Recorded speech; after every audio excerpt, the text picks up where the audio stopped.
Hi, I'm Dr. Jonathan, and I want to talk to you today about what's causing some of your neck pain and why specific chiropractic is so important to fixing it. And so when you come into the office, the big idea with chiropractic is that your brain controls everything else through your body. And in between each one of these bones in your spine, you have nerves that exit on both sides of the spine.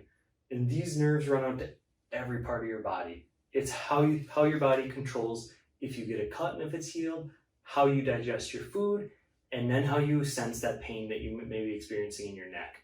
And so when you come into the office, we're going to be super specific with finding out exactly where in your spine you have a subluxation, and that means which bone needs to be adjusted. And so at home, you might turn your head, you might hear popping and cracking, and it might help a little bit. But the big concern with that is that over time, it becomes a bigger issue. And how that works is that if you have this joint in your spine that's not moving, when you move around and you hear some of those pops and clicks, you might actually be getting the joint above and below the joint that's the problem in there that's not moving. So these two joints above and below will move more to make up for the joint that's not moving here. And so over time, that leads to degeneration through this joint that's not moving, and it's a spot where you've got to get adjusted. You have to fix that joint that's not moving, a subluxation, so that you don't have that degeneration. And so I'll explain that in more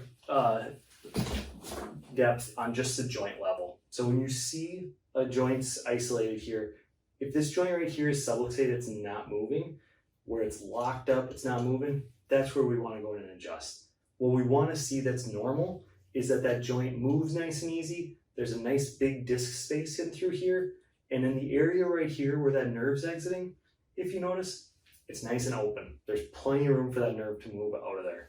Over time, whether it's a car accident maybe you're in, whether it's a lot of just desk work, small things over time just from posture that add up,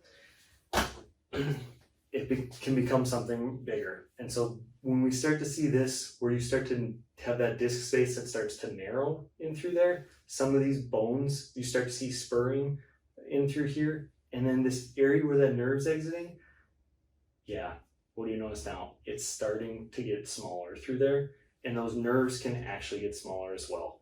This joint just doesn't move how the other one does, and the good thing is that if we find this, we know we can help you, because this can be causing your neck pain. It's a joint where it's not moving, it's causing pain when you move, and then it's starting to degenerate in through there. And so that's where we go in.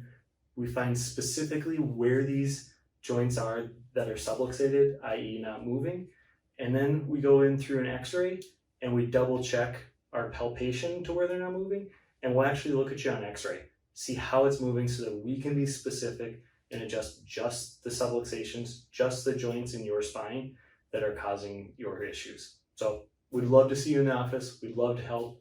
If we find a subluxation, then we know we can help. So look forward to seeing you in the office and helping with your neck pain.